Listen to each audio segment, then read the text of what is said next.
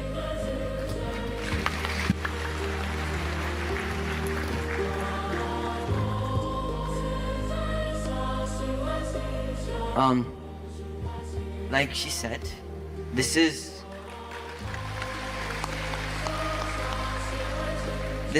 my second time in Vietnam.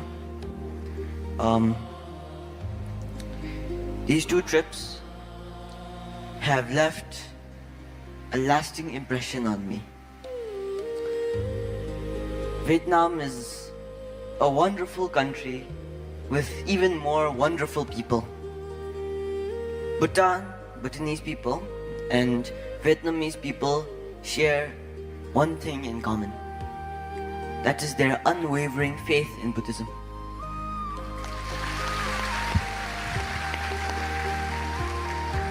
And I think that through the Buddha's teachings, through your devotion, and through the great masters who come here to teach, I think that happiness and peace will come to all of you. This is my impression. Thì đây chính là ấn tượng của tôi.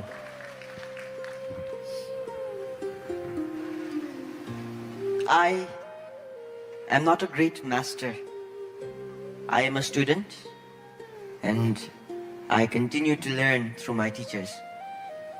And through my observations, I feel that my teachings, my word of advice can help all of you.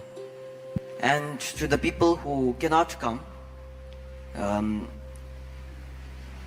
there is nothing more to say other than to live with care. To care for yourself, but even care for others. When you do bad to others, bad comes back to you. When you do good to others, good comes back to you. So the choice is in yours. The choice is in your hands. What you want to do. You want to do bad things, then go ahead. Bad will come back to you. If you want to do good, good will come back to you. This is the advice I give to everyone who cannot come. I cannot see the future. I am not enlightened. Therefore, I cannot see into the future to see if a person has ill intentions or good intentions. However, I can tell you this. Whatever bad that happens to you from another person, if a person has ill intentions to you, then you must not take it to heart. Because you must understand that that person is still in the cycle of samsara. He still is quite ignorant in how you must exit, how you must be enlightened. He is ignorant to that fact. So you must not take it to heart. You must realize that he is in a body of ignorance right now, in a state of ignorance, and you should understand that he will learn later on in the future. Let me tell you a story, short story. There once was a monk who was sitting under a tree reading his scriptures. However, another monk with ill intentions, with jealousy, wanted to destroy him. So the monk picked up a stick and he hit the monk sitting under the tree. The monk had a flash of anger. He had a flash of resentment against the monk who just hit him. But then he realized that the monk is not the problem. He was hit by the stick. Therefore, the monk did not touch him. And the monk had no ill intentions. It was the ignorance inside of this monk that had the ill intentions.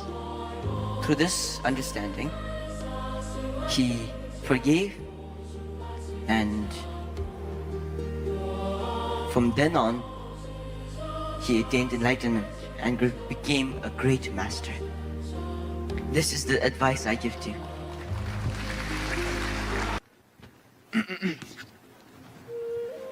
Dear friends in Vietnam, and to those who are watching across the world, we all are born in different lands, inherit different histories, and we all walk different paths on this earth. Yet, we all carry unseen burdens, unspoken hopes, and one singular human question. Why are we here? There are some days that feel gentle, some days that feel heavy, some days that are filled with confidence. There are some days that are filled with self-doubt. There are some days where the future seems far away. If you are in this situation, always remember, where there is darkness, there will always be light. Beneath every language, every belief, every cultural or political division, there will always be something that will never change. That is the human heart. The capacity to feel, to understand, to care. This is the seed of awakening and the light we already carry. The Buddha did not only speak to saints. He did not only speak to scholars or monks. He spoke to ordinary people. People who struggle, people who have failed, people who are still learning how to live their lives. He did not see humanity as broken. He saw humanity as unfinished. He looked beyond our limits and saw our potential. The potential to understand life clearly and to be free within it. Across cultures and centuries, people have only wanted a few simple things. Number one, for their lives to have meaning. For their work to bring benefit, not harm. for their children to inherit peace, not fear, and for their nation to grow without losing its humanity. Yet, life does not go by our plans. Everything changes. The Buddha did not describe this as punishment. Rather, he called it reality. And within that reality, he discovered hope. Because everything changes, no sorrow or suffering lasts forever.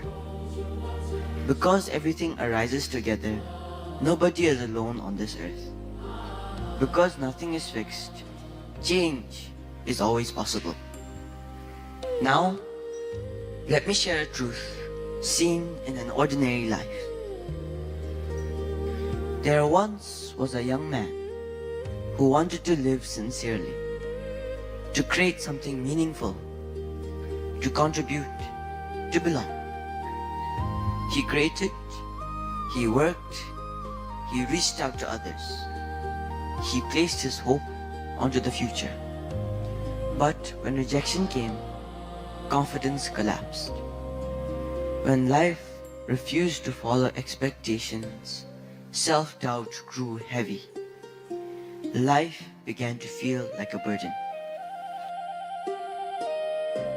One night, everything became quiet. And within that stillness, a clear understanding appeared. Suffering did not arise from effort. It did not arise from failure. It arose from the clinging tightly to the belief that life must only unfold in one way. From this understanding, a new vow was made: to accept life as it is without force, to continue growing without self-hatred, to speak honestly, to remain present, and to create what is meaningful, not only what is praised. Life suddenly did not become easy, but without clinging, the pain softened. Through balance and between effort and letting go, freedom appeared. This reflects the Buddha's realization that life does not create suffering. Suffering arises from misunderstanding life. When we cling to permanence, when we resist change, and when we demand certainty from an uncertain world, disappointment follows. The path to awakening is not distant. It does not wait for a perfect time, a perfect society, or a perfect self. It appears right here, in ordinary moments. When patience replaces anger, when truth is spoken with kindness, when harm is refused, even in the thought, when awareness remains steady in the midst of difficulty. True awakening is not separate from daily life. It is an open heart expressed through action. Letting go does not empty life, it frees life. When resentment is released, the heart expands. When fear is released, courage grows. When rigid views soften, wisdom appears. Hatred cannot heal hatred. Violence cannot end violence. Only through compassion, understanding, and patience bring lasting peace. The Buddha offered a way of seeing. Through careful observation, reflection, and lived experience. Through this process, the truth revealed itself. Wisdom without compassion cannot support the world. Compassion without wisdom cannot guide the world. Only when they work together do they illuminate the path ahead.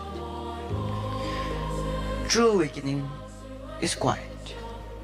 It does not announce itself. It appears when anger arises and restraint is chosen, when kindness is offered without expectations, when clarity remains steady in hardship. These moments, they change lives, they change societies, they change nations, they change the world. The teaching is simple. Live with care. Speak with honesty and kindness. Do not cause harm. Uphold peace. And respect all beings. For more than 2,000 years, through war and peace, through collapse and renewal, these teachings have endured. Why? Because truth does not disappear. We do not walk this path alone. With each mindful step, the light appears. Wherever compassion is practiced, wherever clarity replaces fear, wherever goodness is chosen again and again. This is the light we walk by. This is the truth the Buddha realized. This is the hope humanity has never lost. May we carry it forward together. One world, one shared destiny, one awakened heart. May all beings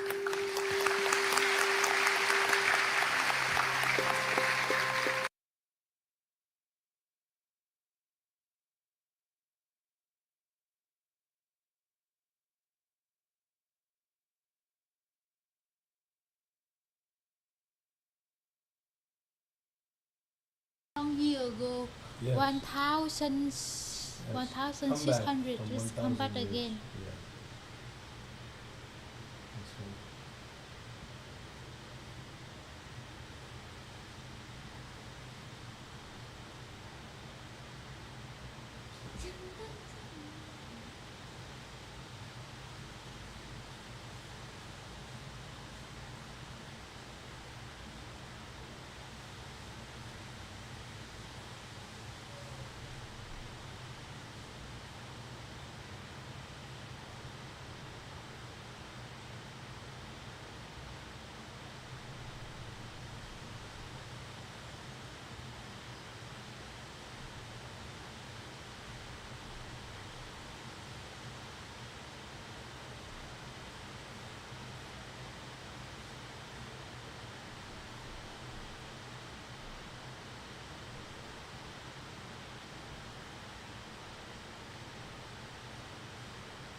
We were looking at each other so deeply, and then all of a sudden the world started to blur out, and all the shapes and faces wasn't a face anymore.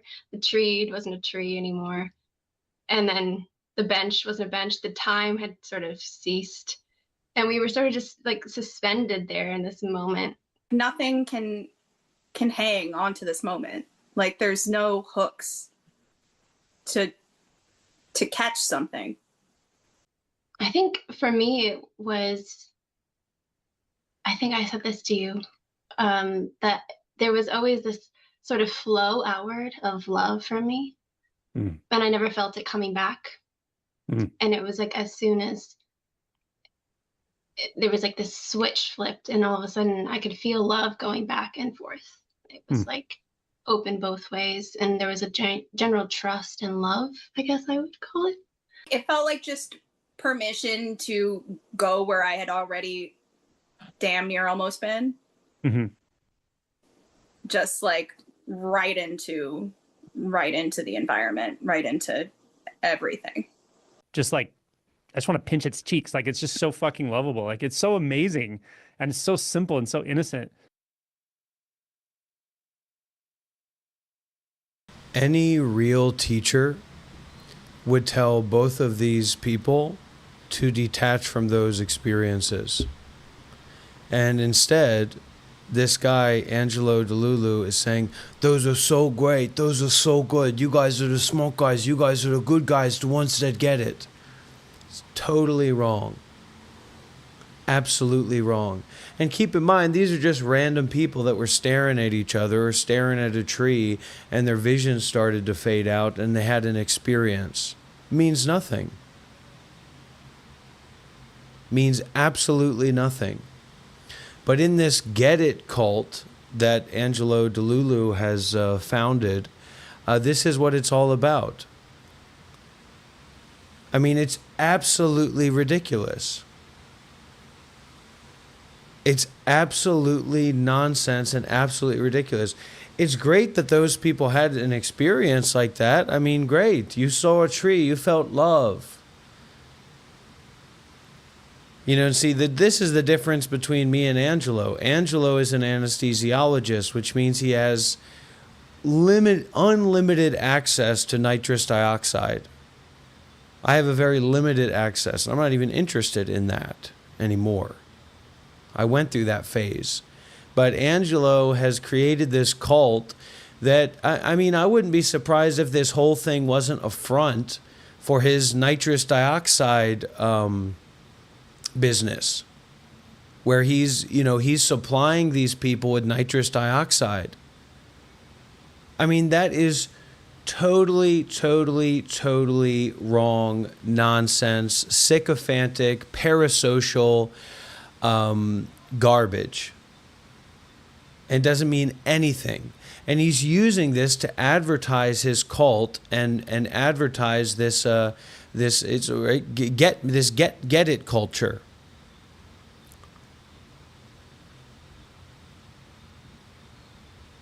I mean, what am I supposed to do? What am I going to do about this? Let's see. Maybe he's going to fix it up. Maybe he was just saying, I'm so happy my baby girls have had a good experience, a pleasurable experience. This is so great. And now he's going to come in and say, look, you have to detach from that. You haven't gotten nothing. Okay? This guy's this is a Patugina leading a Patugina cult. This guy's literally a Patugina. Angelo, there's another video for the title, right? The Angelo DeLulu, the Patugina cult leader. Or Angelo Patugilo, the leader of the Get It cult.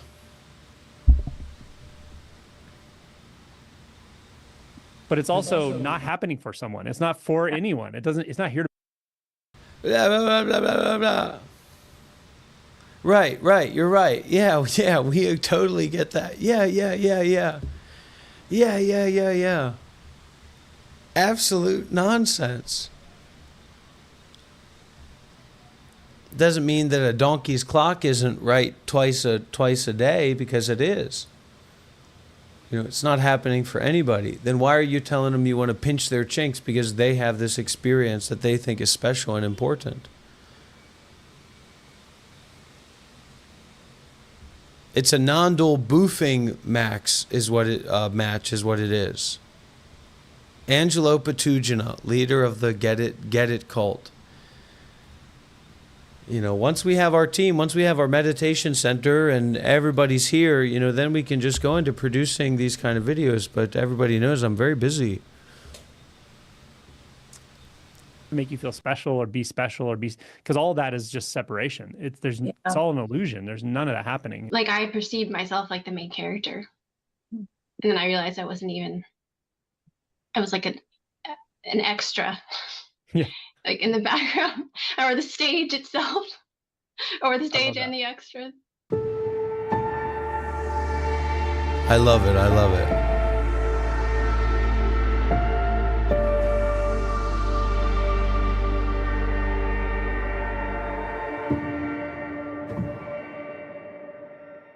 We have no idea what's going to happen.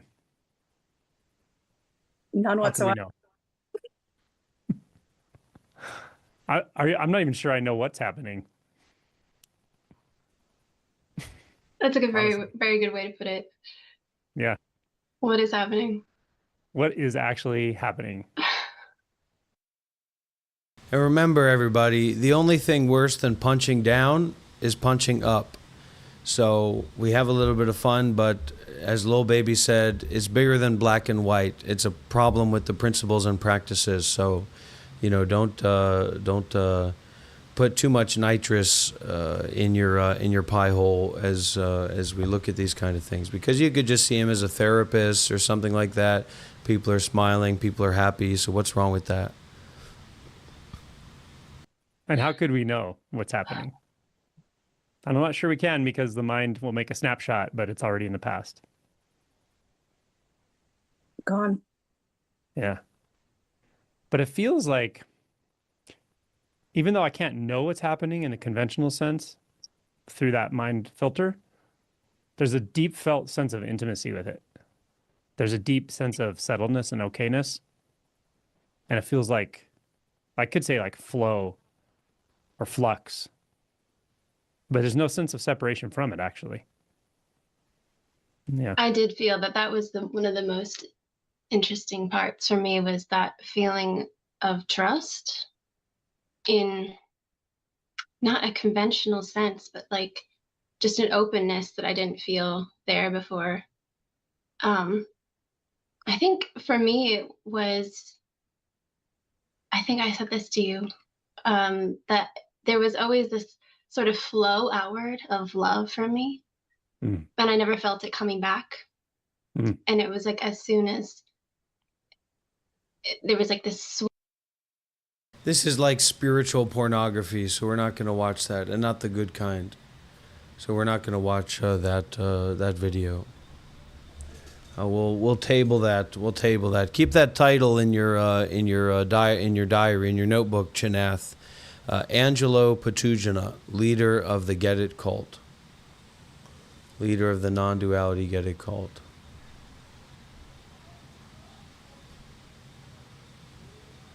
And then we have the King of Kings right here. He's a true slayer of the non-dual zombies. Hello, everybody. Today I'm speaking with one of the most beautiful and sharpest minds that I ever came across. Taylor is our in-house Pandita at CC, and Pandita means a yogic philosopher. What makes him unique is that he's not just a contemplative CrossFit guy, but he also competes in physical CrossFit. He's also a firefighter, a photographer, a designer, a true Renaissance man with incredible eye for form, beauty, danger, pressure, and precision. The way his mind works at the subtlest level possible erases that gap between the conscious and the subconscious. Taylor is leading a cohort in the art of view refinement to orient the mind to the right view. His teachings focuses on how the architectures of meanings. No, I know this guy. This guy's a loser. Identities are constructed, and how blind spots protect themselves, and how insights has to become embodied through virtue, relationships, and actions. We talk about the intellect, when sharpened, becomes the missing link in spiritual practices. Developing an intellect is not a substitute for realization, but as a way of sharpening discernment, enhance deductive reasoning skills, and learning how to think and contemplate clearly about experience and the ways our mind constructs meaning. Because awakening alone does not automatically untangle conditionings and the conceptual frameworks through which we interpret reality. The intellect, properly developed, becomes part of the path itself, a tool to shatter all boundaries and reshape reality. This is particularly relevant in modern spiritual culture, where thoughts, concepts, philosophy, and intellectual development are often treated as obstacles to awakening rather than an instrument that can be refined and embodied. And the result is that people become lobotomized and complacent, all in the name of spirituality and non-duality, and we refer to these folks as non-dual zombies.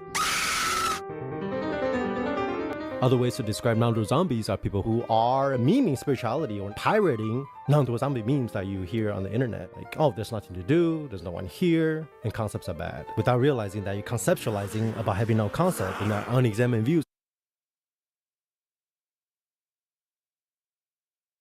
It's just that these people are trying to appeal to a fantasy world with no other real primary objective than putting money in their pocket and continuing to validate their position in this imagined modernist spiritual world that's based in consumption and commercialization.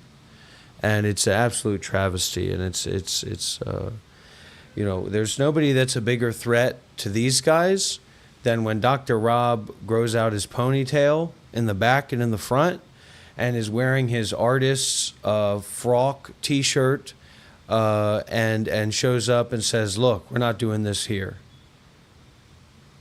So these guys are threatened by me. Okay? Let's get that clear. Frank Yang is threatened by me. His little cohort, his little contemplative CrossFit. You're going to contemplate me putting my foot up your ass if I end up around you and your little group of tag-alongs, okay?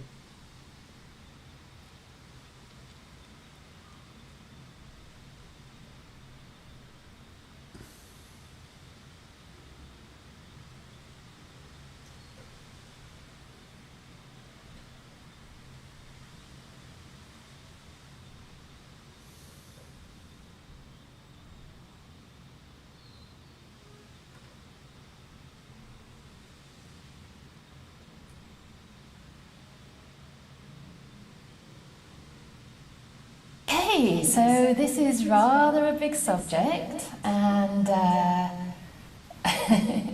I will try to be brief so that we have time for question and answers at the end.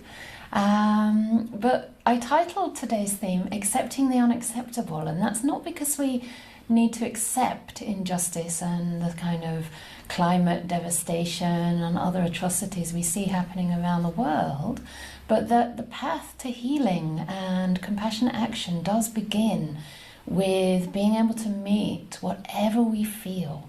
And it is so important at this time to be able to feel our feelings and validate our feelings as something quite normal, quite appropriate for the times we live in.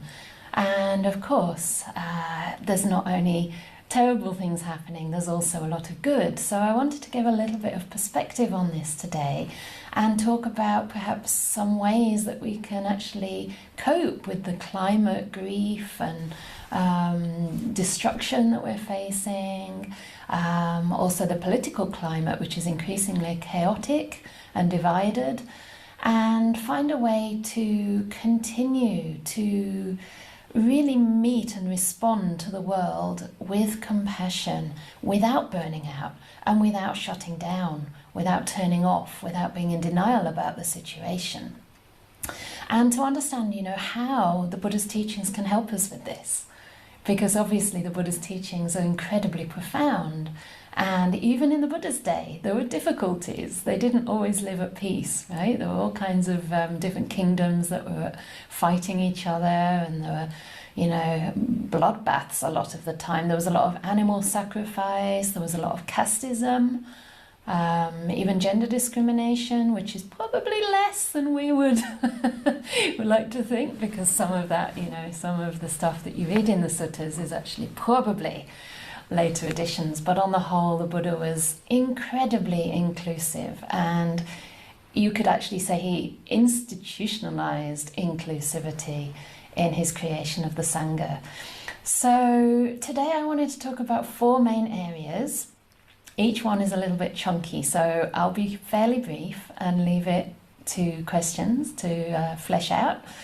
And the first one is how to work with, how to meet our emotions, especially emotions of grief, fear, and despair that can come over us. I know it comes over me, perhaps over you from time to time.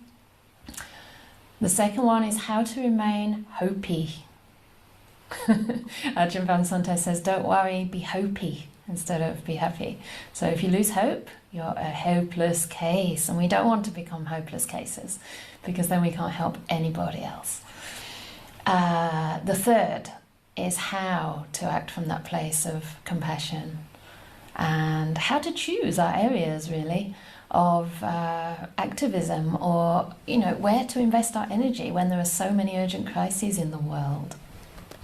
And lastly, the importance of mudita, which is what we just touched on in the meditation.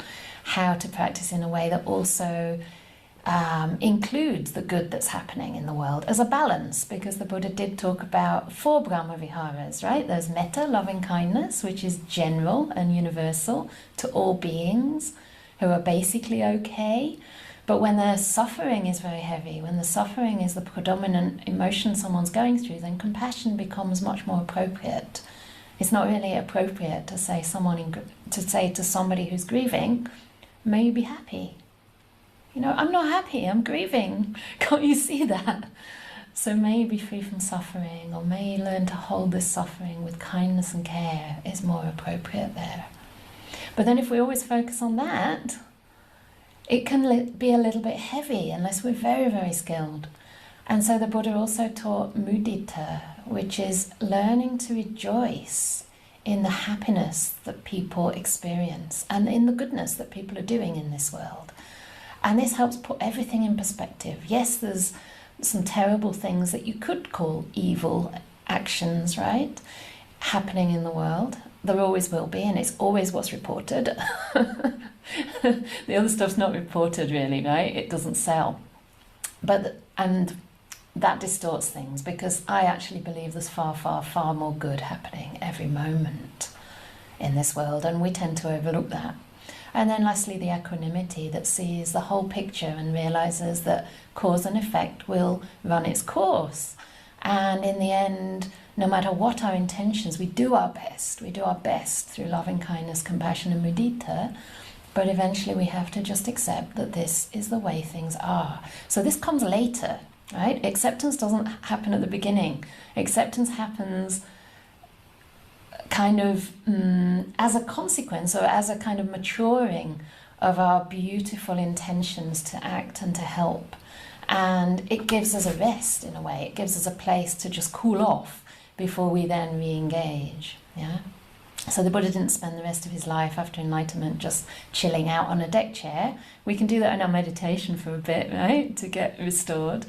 But he was actually driven by compassion, by sympathetic joy, by loving kindness, with that strong sense of equanimity, realizing that no matter what his wishes for any living being, their karma will have to play out. So, the first one, how do we learn to meet our emotions that cause us suffering? I don't like to say defilements, because it's normal to feel grief, to feel fear, to feel despair. How do we meet this in a way that helps us understand what's going on? And I think for me, part of the Buddha's teachings that's so important is to realize that he taught that there is suffering, and that suffering is universal. It's a universal problem which requires a universal solution. No one is left out from suffering. There's suffering that's existential, like old age, sickness and death. There's suffering that's physical, which is part of that. And there's suffering, of course, that's emotional and psychological as well. And that may differ from person to person, but sometimes that's actually the hardest. And that is something we can do a lot about. And we start by acknowledging that suffering is there. And for me, when I first heard the Buddha's teachings, that came as such an enormous relief. It's like, here is somebody normalizing what I'm experiencing and telling me there's nothing wrong with me. So I think in the context of what we're experiencing in the world right now, which is maybe more intense in a sense than it ever has been, simply because we hear about things that are happening everywhere, all at once. How can we ever take that all in, right? So I think the first important thing, once we acknowledge the suffering, is to validate our feelings. Validate those. It's understandable that I'm feeling grief and despair when I see human beings acting in such destructive ways that really fly in the face of what I consider to be human nature, right? They violate what we consider our basic humanity, and that's why we feel grief and despair. There'd be something wrong with us if we didn't feel those things when we're witnessing genocide, when we're witnessing mass starvation, massive distortions in power, right? This constant increase between 15 or so incredibly rich people, like it's just beyond belief, and ordinary human beings, right? So if we didn't feel those things, something would be wrong.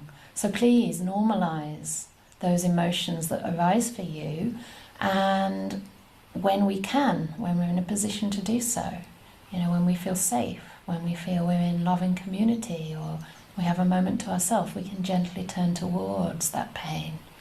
Yeah? And this is a very gentle process. Instead of like wallowing in it, instead of becoming overwhelmed by it, we just gently, gently, gently turn towards it in manageable bite-sized pieces. It's a little bit like you want to teach someone how to swim. Maybe a child who's afraid of the ocean. You're not going to say, okay, just go straight in, just chuck that child straight into the ocean. No, you're going to go to the shallow end of a swimming pool and you're going to go with that little child holding their hand and say, just put your toe in, just test the temperature, Okay, now you can come out. How was that? Oh yeah, it felt quite nice. Okay, next time maybe you can just paddle a little bit. Okay, paddle a little bit. Next time, maybe you don't need your parent's hand, right? You can go and paddle as long as you want. And eventually that child will actually, develop the wish to learn to swim. So in the same way, we approach our emotional world very carefully, very gently, and bit by bit. So if we find that the emotions are becoming overwhelming, we can back off. We can expand our awareness, we can get a sense of our surroundings, maybe sometimes meditate to a guided meditation, so someone's holding your hand, right? Or just practice metta meditation, even just for a few minutes. During the day, if you're feeling overwhelmed, just go to the toilet, take longer than usual, nobody's going to knock on the door, and you just wish yourself well. You can put your hand on your heart. Oh, this is hard, how can I comfort myself? So this is the next thing that we do, having turned towards our feelings with a sense of gentleness, sense of curiosity and care, and in an embodied way. Then we learn to soothe ourselves. Yeah? And this involves learning not to judge, learning to be really open, but also to express compassion to ourselves. One of the really simple phrases is just to say, it's okay. It's okay that I'm feeling this way. It's okay, I understand. Or maybe, this is difficult. How can I comfort myself? How can I meet this pain, this emotion, this despair with kindness? And sometimes just the question is enough, right? I remember one time speaking to my teacher, Ajahn Brahm, and telling him about some emotions I was going through. And sometimes, being a bloke, sorry blokes, but sometimes he can try and fix it. And actually I just want him to say, well, that's understandable, that's normal, given all the stress you're under. So I went away from the phone call thinking, oh, he didn't empathize with me. He just tried to fix me. Surely it's understandable. And then I thought, hang on a minute. Can't I say that to myself? What would I want him to say to me? I'd want him to say, oh, given your situation, you're doing incredibly well, cut yourself some slack. It's quite natural that you feel this way. So then I told myself that, and I realized, yeah, that's self-compassion, right? Validate and be kind. So as I said, I have to go through these a little bit quickly because of the time, but the next one, number 2, is not to lose hope, okay? This is just my own creation. There might be many, many other things that we can do to deal with the current situation, but number 2, don't lose hope. And somebody recently shared a quote with me by a person called John O'Connell, who I'd never heard of. He writes for The Guardian newspaper, which is one of the only independently funded newspapers in England. So it tends to be very liberal and humanitarian, really, I would say. And he said, if the situation was hopeless, their propaganda would be unnecessary. Right? So why do we need propaganda? Why do we need manipulation and brainwashing? Because people are essentially good. People are essentially kind and do the right thing. So in order to manipulate people, we have to create an enemy. And that is what a lot of political parties do. They create a scapegoat, they create an enemy, and they come up with the answer. They say, I will be the solution, whereas actually perhaps they are the problem in the first place, from generating fear and scapegoating other marginalized and vulnerable human beings.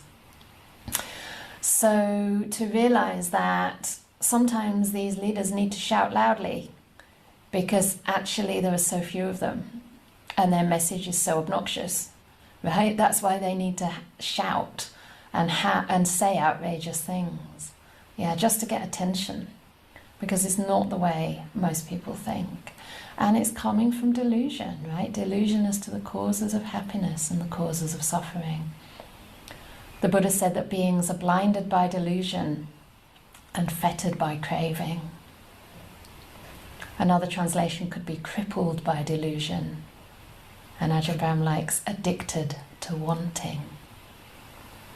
Addicted to wanting because people actually believe wanting is going to bring happiness. And really, I mean, it generates compassion in me to understand that people who are just, exploiting others through tremendous unbridled greed are actually indulging in the cause of suffering. Wanting, craving is the cause of suffering. And at a deeper level than that, wanting and craving are suffering themselves. Because whenever we want, whenever we crave, whenever we feel we don't have enough, we're already lacking, we're already suffering. That's why the Buddha said contentment is the greatest wealth. Right? If we're happy, if we're really at peace, we want very little. We even want for nothing. That's full liberation, wanting for nothing at all, because we're so nourished and fulfilled within our hearts. So this is a kind of inner depravity that's driving such exploitation, such greed, such relentless destruction, marginalization, scapegoating. And it's also somehow a reaction to the progress that's been made. We had somebody staying here recently with us, and they're gay, and they live with their brother and two nieces. And he said to me that his niece came home from school recently and said, in our class today, two of the older students, they proposed to each other. And then she said, their names were whatever. And he only realised when she said the names that it was a gay couple. But she hadn't even thought to mention that because it was irrelevant to her what their gender was. It was just two people who had proposed, and it was worthy of celebration. So things have changed, things have progressed enormously, and that worries people who, want to hold things back. So sometimes it's a reaction to progress. The same person who recently came to stay also told me that before he came, his mother had had a fall, and it was a real shock, and it happened in the street. And he said the most incredible thing was that a huge crowd of people gathered around. One was a doctor and one was a first responder. And between that little instant community that gathered around a person in need, a vulnerable older lady, basically she was taken to the hospital and cared for and is now recovering really, really well.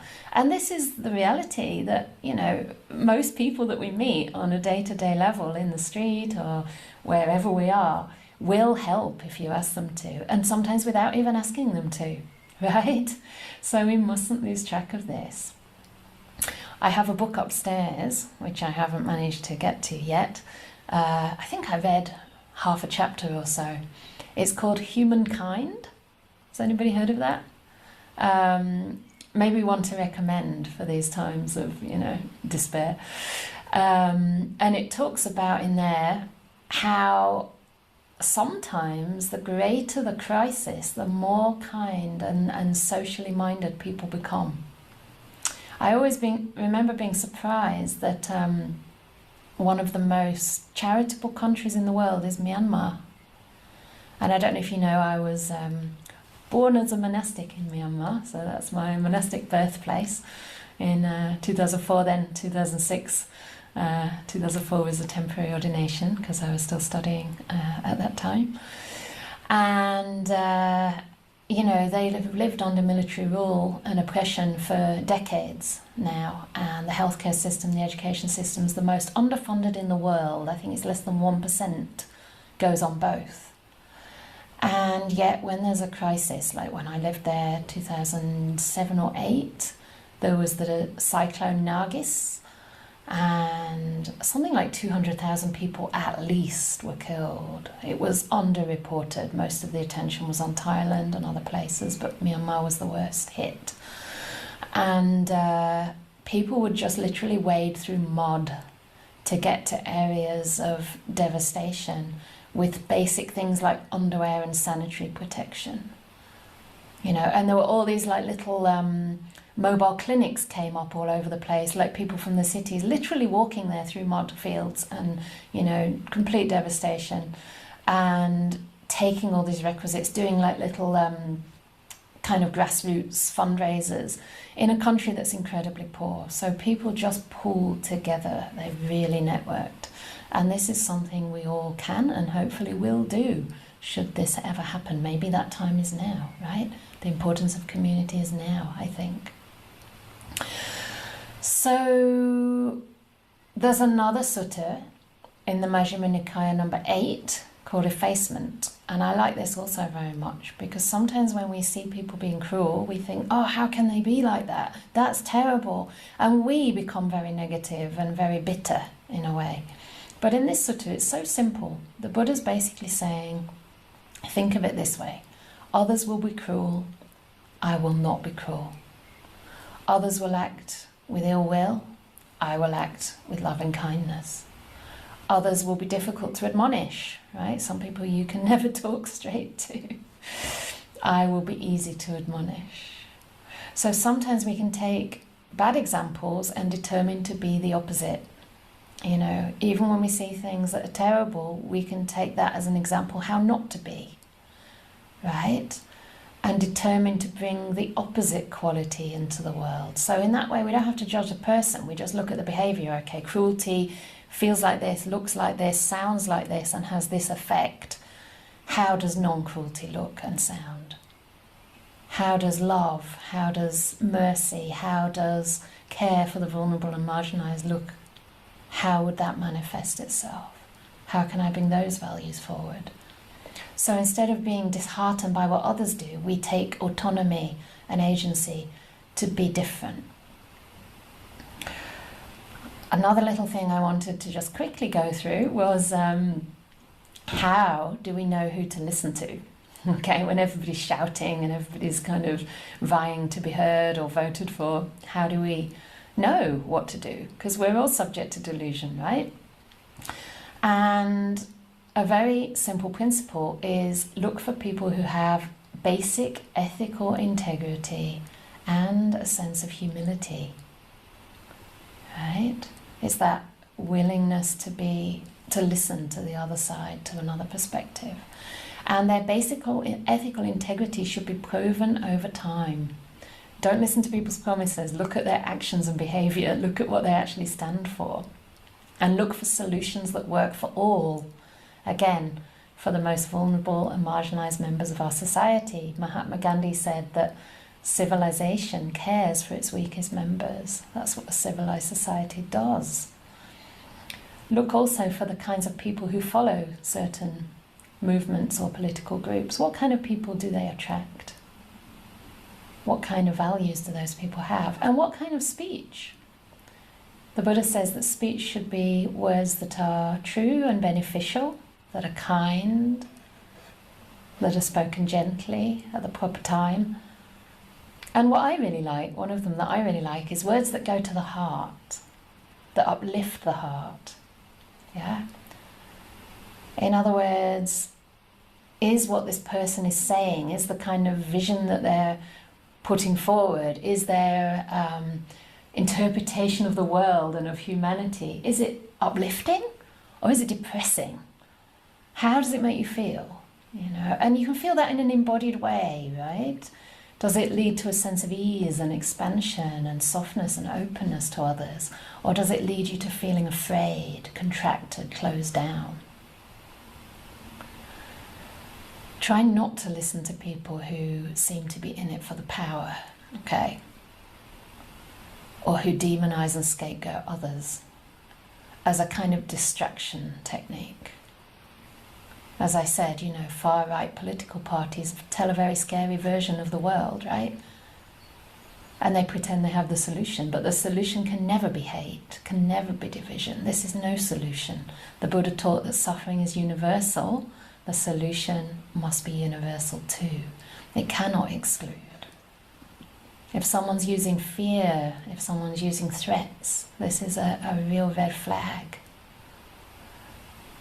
The Buddha said that we go off course with our behavior when we act under the influence of fear. So never use fear as a basis for making decisions or for action. We go off course when we act on the influence of greed, of hatred, and of confusion. So if in doubt, leave it out. I like to say just if in doubt, don't. Pause, okay? If you're not sure what to do, get more information. You know, really open your mind, listen, research, investigate, and listen to yourself, right? If whatever view you're holding is leading to more suffering, leading to more contraction, it may not be a compassionate view to hold. Right view leads to kindness, to compassion, to a sense of selfless giving, generosity. These are the three right intentions, a natural consequence of right view. These are the emotional kind of counterpart. It's the emotional counterpart of right view.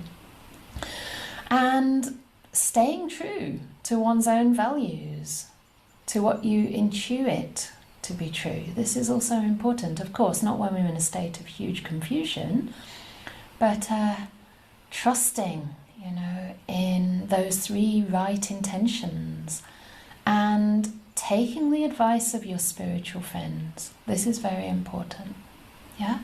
And this will help us stay on track.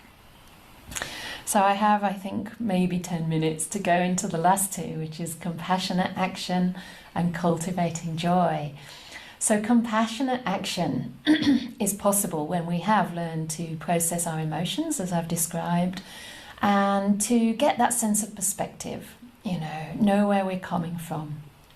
Again, suffering should lead to a sense of empathy and concern, compassionate concern, but that compassion shouldn't remain only a sentiment. Compassion needs to lead to action, and that's what anukampa means. That's the name of my project, and the reason for that is that I want to do something to help other people. It started off as wanting to help primarily women to have access to the path of full ordination that the Buddha basically gave us as his inheritance, right? Or we received from the Buddha as our inheritance from him. And it has expanded to include members of other marginalized communities, as I have myself experienced what it feels like to be left out. And having this sense of being able to do something, being able to act, being able to create a better place, better opportunities than we have had, is a really powerful antidote to apathy. It's very empowering, and it gives us a sense of meaning and a sense of agency. We're not just helpless victims of the situation. We actually can do something that gives our life a really beautiful purpose. So the world is full of urgent needs. How do we decide where to put our energy? And I think one really simple principle is to, first of all, choose one or two, okay? There's no way one human being can resolve all the difficulties and problems in the world. And you know, sometimes even when I was younger, I remember thinking, what can I do in my life? If I pursue English, which was one of my favourite subjects, then I'm not doing my art. If I do my art, then I'm not doing psychology. If I do psychology, then I'm not like doing kind of educational stuff. And I was stuck, right? But we can trust that other people are working in other areas, and we can focus on just one or two. So what really lights you up? That's a really important question. What really lights up your heart? What do you both have skills in, perhaps, and really enjoy? Because whatever you enjoy, you'll do well at. Whatever you do well at, you're likely to enjoy. And when you enjoy what you do, you get more energy, right? That's a natural principle. When you have more energy, there's more joy. When there's more joy, there's more energy. You can keep going for longer based on joy. And we need to learn to relax, take time out, you know, have a quiet day once a week. That's what we do here. And I also have time every year. I know I'm privileged because I'm a monastic and I've cut out my life to ensure that I get some retreat time. But please, please, please give yourself a few days here and there every year to be on retreat. You need that time out. You need to rest, you need to relax and resource yourself. If we're running on empty, we have nothing to give to others. And in fact, we sacrifice ourselves. And if we burn out, and I've learned this in my leadership role, the whole thing falls apart. If you're in a leadership role and you burn out, then your second non burns out as well. And because of that, the other guests can't stay. Because of that, the teachings can't continue. You know, we're not being fed anymore. So we have to look after ourselves. It's almost a responsibility of anyone in really any role, but especially if you're in a leadership role and there are people depending on you. So it's not selfish to take a break. It's not selfish to take a rest. It's an act of radical compassion. And guess who else took rests? The Buddha. He even lay down to give Dhamma talks, or lay down between Dhamma talks to take a rest. And he would say he's resting out of compassion for the world. Isn't that beautiful? So when you take your afternoon nap on a weekend or whenever you can, I'm just having a rest out of compassion for the world. Yes? So tell your partner or anyone else you're living with that. Tell yourself that. So you can only do so much, and we have to trust that others will do other things. And acting alongside people with similar values, similar ethics is really, really encouraging and generates hope. Hope comes from community action, so we act together with other people who share similar views. The Buddha said that's one of the principles for social and communal harmony. Sharing views in common with our fellow monastics or our fellow practitioners or our fellow members of society. Yeah? Sharing ethical conduct and having thoughts, words and deeds of loving kindness. So lastly, we learn to cultivate joy in doing good. This is not going to enhance your ego. It's going to enhance your wisdom in understanding cause and effect. When we do good, it has certain results. We tend to feel good. We tend to have freedom from a guilt and remorse. We have a free conscience. Our conscience is clear. And there's a joy to that if you look carefully. There's a joy. The Buddha said it's very important to reflect on the good that we do. It's not enough just to be ethical. We have to then sit down and think, oh, what did I do today that really helped a person? Or what didn't I do that really harmed somebody? Right? I restrained myself. Instead of saying something that could have been hurtful, I just paused. I didn't send that text. I didn't send that email. That felt good. Yeah. Instead, I had a constructive conversation at the time that was right. That felt good. That increased, the trust. It improved our relationship. Isn't that wonderful? Feel happy about that. And that will encourage the mind to continue to do good. So it doesn't mean rejoicing in, say, material gain or rejoicing in kind of getting what we want. It just means recognizing how when we act from a place of compassion, kindness, care, loving kindness, this has consequences that are helping to alleviate suffering for ourselves and other people. And we can delight in that. Criticism doesn't encourage the mind. Encouragement is the best source of energy and motivation to continue doing what we do. It doesn't serve anyone if we wallow in pain. Sometimes people think, how can I be happy when other people suffer? Well, if you're also suffering, then that suffering has increased. The Buddha said that the purpose of understanding suffering is to actually transcend suffering, to understand it, but then to eradicate the causes for that suffering. So it's not serving anyone else if you're sunk in misery. Please don't feel guilty. Again, this is your opportunity to respond with compassion to your own emotions.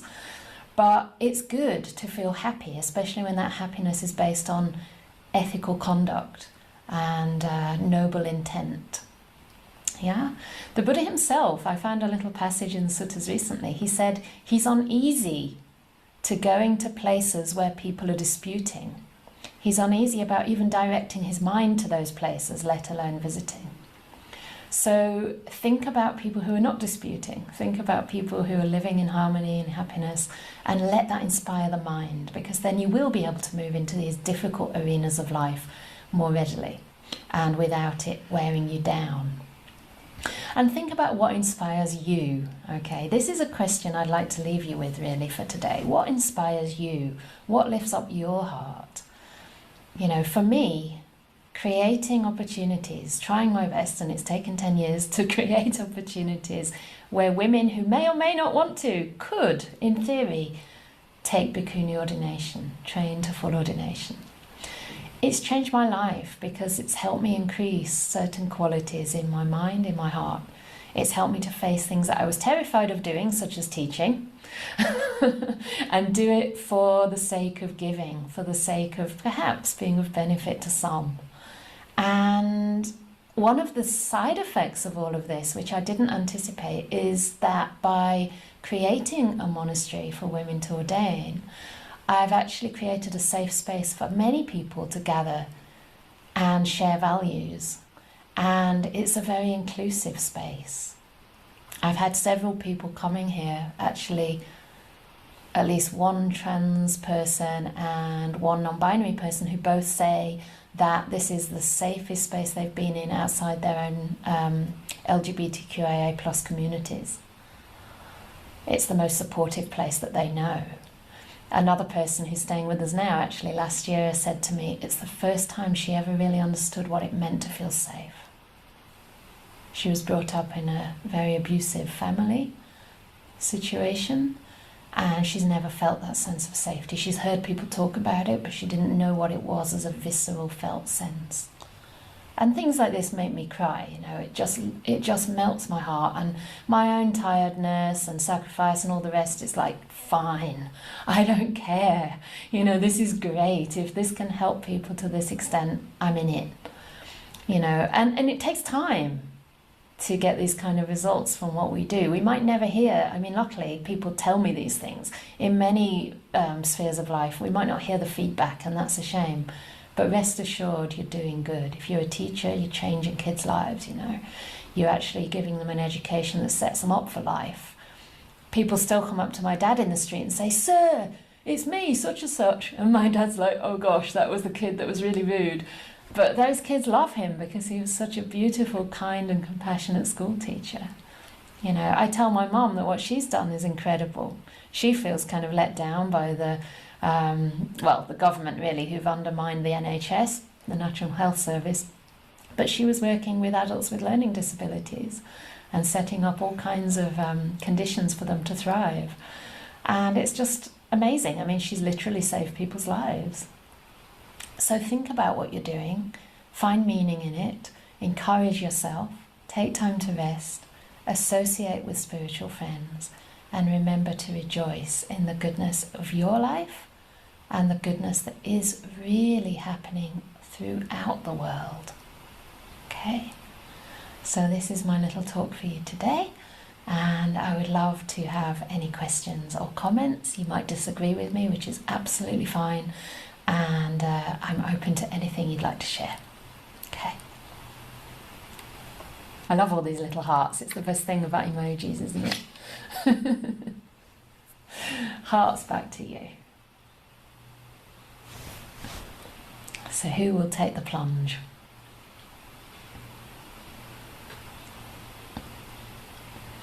Are we going to do this with hands up or with the chat box? I'm easy either way.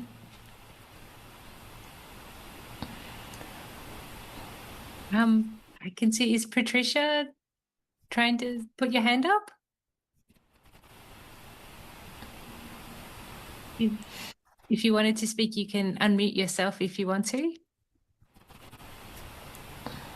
Have you got permission to unmute? We can't hear you, Patricia. Sometimes they need a little permission.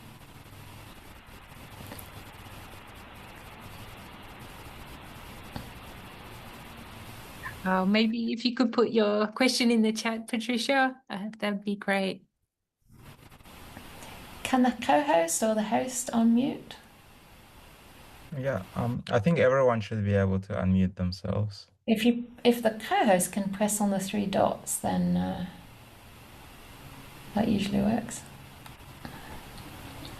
To unmute someone.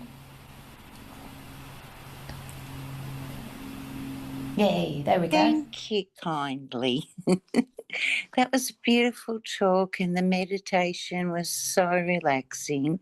And I've been listening to your talks, but this is actually the first time I've got to join on Zoom. So thank you. Just loved it and love your work. Thank you. Oh, thank you for saying that. Yeah. And I haven't got any questions. Oh, I'd like to introduce my book. Oh, yes. I just got it after listening to one of your talks. Oh my goodness, I'll be busy for years, but that's lovely. Great. That's a good attitude, isn't it? To always remain a beginner and a learner. Definitely a beginner, but Yeah. it's beautiful. Thank you. Yeah, well, I think we're all beginners, and I think it's important to remember that, just how deep the Buddha's teachings are, you know. It's not just words on a page, you know. The more we practice, the more we see in those words, and it's as though it comes to life. Yeah. Yes, yes. This is my first time that I've got a book on Buddhist teachings. Yeah. I've had lovely encounters for years with Buddhist monks and everything. So it's been the love of the Buddhist teachers. And for some reason, I never thought, I wonder what he actually said. Should I read about that? So that's, yeah. Yeah, sometimes we actually get inspired by the people we meet, first of all, right? We see the qualities that they Definitely. carry. Yeah. And then because, I mean, in a way, that's what I was saying about how do we know who to listen to? Like, we look for their conduct, we look for the way they speak and treat others, right? Yes. We Yeah. look for the kind of people they attract, and then we get interested in what they've got to say. Yes. Instead of just clicking on the soundbite or whatever you call it, or you know, they get their attention by saying outrageous things. But Yeah. you know, that doesn't mean they're people to be heard, to be listened Yes. to. Yeah. Well, I've always felt the peace Yeah. in my Buddhist encounters, and there have been quite a few. I had a meditation teacher who passed last year. We were not Buddhists, but we had the most beautiful time together at the Dalai Lama, and we had a wisdom ceremony. Oh my goodness, one of my life highlights. But yeah, it was so lovely. And instead of all pomp and ceremony, he just humbly walked onto the stage as a monk and knelt down and prayed. And and I think we were about 3 rows from the front. It was just phenomenal. So, and we even had Buddhist communion. I don't really know what it is, but we shared fragrant rice, and it was just gorgeous. I do not know what it's really called, but it was just lovely. So, yeah, so that's You can enough use from that to me. reflect Sorry, on. thank you. No, But I'm thank you very very much. excited about it all too. So, Great. So that's thank something that you. lights you up, yeah, that you can bring to Yes. mind whenever you're down. Yes. Yeah. Great. Thank you. Thank you. Thank you very much, Patricia. I'll come to the question in the chat now. Also, that's good to hear that the talk came at a perfect time for you. Okay, the next one. I won't read the names in the chat in case anyone wants to remain anonymous. So, I always center my practice around metta, and that easily brought joy. But a few months ago, I went through a personal experience involving violence from a loved one. I'm very sorry to hear that. I definitely forgave fully. However, generating metta has been a struggle since then. Any advice? Sorry, struggling with a new keyboard. No problem. Yeah, if something's a struggle, please don't do it. You don't need to make practice a struggle. So it may well be that metta is not the right or appropriate practice at this time. So if you have forgiven, it doesn't necessarily mean that you don't still feel hurt. I wonder if you're trying to generate metta to that person. I would say if so, you don't need to do that. Maybe the best thing is to turn towards yourself and your own feelings with compassion instead, and just start there. And we can do this for the rest of our lives, and you'll be healing deeply, not only from this, but from so many things that life puts us through. So I would say, really turn to yourself with a lot of tenderness, a lot of gentleness. It's wonderful that you don't have resentment and you've forgiven this person, but you've been hurt. You've been hurt. Violence is never without consequence, right? Violence is violent and it hurts. So I'm very sorry to hear that that's what's happened, and I would consider being incredibly tender with yourself. No time limit. No idea that maybe I should be practicing this or I should be practicing that, or, I need to get to the point where I can practice metta for this person. None of that. That's just unnecessary. Just meet yourself where you are. Yeah. So Vegan, can you unmute? I don't have the control, but yes. Oh, I'm unmuted. Can you hear me? Yes. Oh, perfect. Okay.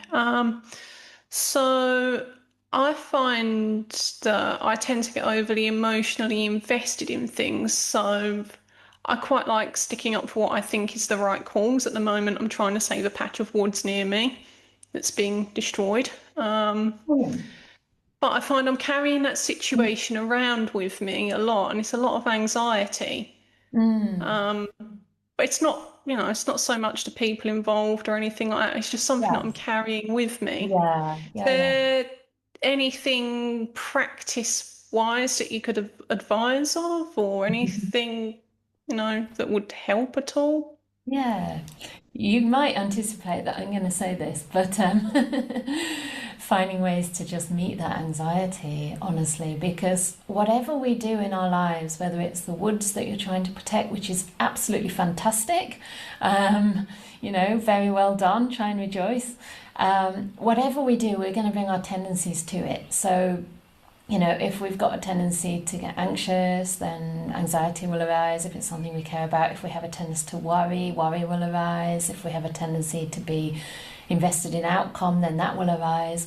And these things are completely normal, completely human, and appropriate for where we are in the path. So the anxiety isn't a problem. The anxiety is just an emotion. It's just something that's arising that we need to learn to meet with compassion, like every other emotion. So perhaps, meeting that in a sort of embodied way, similar to what I've described, just being very embodied with that. But also sometimes we can talk to ourselves in ways that encourages us, such as, it's wonderful, you're doing your utmost to protect this forest, and that is enough. All you can ever do is focus on your intentions and put and act as far as you can. And then, my job is to let go of the outcome. Remember that karma is intention, that results, of course, in actions of body and speech, but we can never determine the results. There are too many causative factors there that are beyond our control. So try and see it as an experience in non-self. And the anxiety comes from wishing for a certain outcome, doesn't it? It's like being anxious about something we can't control. But if you can get joy out of your intention, feel what it's like to actually care, it's a beautiful thing. And feel what it's like to, just do the right thing, and try and bring that up in your mind as well. I don't know if that helps a bit, but you can. They're practices, aren't they? They don't come, at the snap of your fingers, but over time. No, that really helps. Thank you. Great. Excellent. Okay, I'm coming to Michael, and then I'll come to the chat. And then we'll be almost finished, I think. Hi, Michael. Yeah, I just have one thing to ask. I was part of quite a lot of progressive movements in the past, and it feels like we just lost every time. But yeah, thanks so much for reminding us that we actually you know, I mean, I was on those marches for gay marriage, and then and those same people that were organizing for that are now, like, you know, actually in power in the parliament here. You know, you forget these things, you know, like, but one question I have is like, what happens if you just lose? You know, like you push for these things, people get exhausted, and then you just keep losing, you know. So like, Right. Yeah. because you might think that we'll never, like, some of these things will never happen. Right. Progress is painfully slow, right? But that is a big win. And I think it's taking the long-term perspective, you know, recognizing progress doesn't happen overnight. It is a long-term thing. Even if you feel you've lost, the other party has won less, with less of a margin than they would have done had you not done anything. So you've held that back, you know. We have to have these oppositions to, like, think policies and stuff that are really harmful to whole populations of people. We have to oppose it. It's not really about whether it wins or not. It's more about, like, making a stand against what's wrong. And remember that from a Buddhist perspective, that's the karma that you're developing. You're developing good qualities in your heart. Yes, you get exhausted, but you can die with a good conscience. Even if these things never came to pass, you did what was right. And that's what you have as your richness at the end of the day, you know. So I think it's really important to understand that. It helps a lot to understand that, you know, to have the perspective of many lifetimes. I don't know whether you have that or not, but even if you don't, you know, just have that longer term perspective, right? Maybe you're not born again and again, but others are, and they'll take inspiration from what you've tried to do. Yeah. So well done and thank you. It's amazing that there are people like you who do so much for others, and have so much compassion, even at the expense of your own energy at times. So there's two more, which I'll quickly try to do. Is that okay, hosts? Yeah? All right. I probably won't be able to take any more from the room, I guess. Okay, how do you truly send compassion to yourself when there's confusing feelings of both sadness and hurt, but also shame and wishing things were different? How do you truly see yourself with compassion but also accept things as they are? I don't think it's necessarily about sending compassion to yourself. It's actually compassion directed at those feelings, directed towards the feelings, if that makes sense. Because to me, when you're saying compassion to yourself when there's those feelings, it sounds as though there's this self that's separate from the feelings, or that there's this self that's being slightly judged for having these feelings. And I would more try to almost anthropomorphize the feelings. So seeing the sadness and the hurt and the shame as little beings that live inside. So don't think that there's this other person on the outside. There's these little beings, and it's like, just imagine they are these vulnerable little children who've come to you for some care. You know, how would you respond if this little sad person comes to you in real life? You probably like scoop them up in your arms, stroke their hair or whatever, and just say, you know, it's okay. I know what it's like to be sad. You can be sad with me. So you can give them that kind of genuine compassion, which is opposite of judgment. It's the opposite. I often think these two things are completely opposite. Compassion comes when we actually understand rather than judge, that there's a reason for these things. Maybe you don't understand that reason, but they're there and they need your attention. They're asking for that. Shame is really painful too, because it tends to be, I've heard that the difference between guilt and shame, guilt is about what you've done, shame is about who you are. Like, I am bad rather than what I did was bad. And this is actually self-view. It's still an emotion. It's not really who you are at all.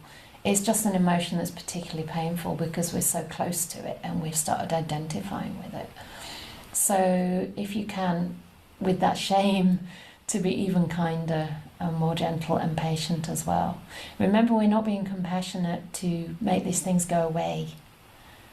Just as we're not doing our activism to bring about change, of course we hope that's the case, but really we're doing these things because they're the right things to do. We're being compassionate because it's good to develop compassion in our hearts. You know, we're building bikini monasteries because it's good to do wholesome acts. I don't know if this is going to work. I don't know if anyone will ever ordain as a bhikkhuni. I do have a novice now, after 10 years, one novice. If that was the measure of progress, that might not be great.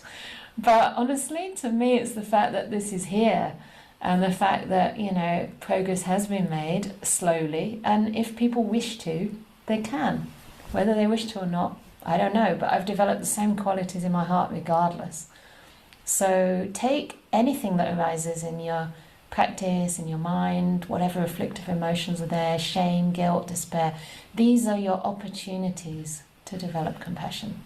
And it's the compassion that's important, not whether these things disappear. I know it's hard. I know it's hard. So be very gentle with yourself. Okay. Thank you so much for your beautiful, wise, kind, and heartwarming teaching. And thank you so much for your very generous comment. It was a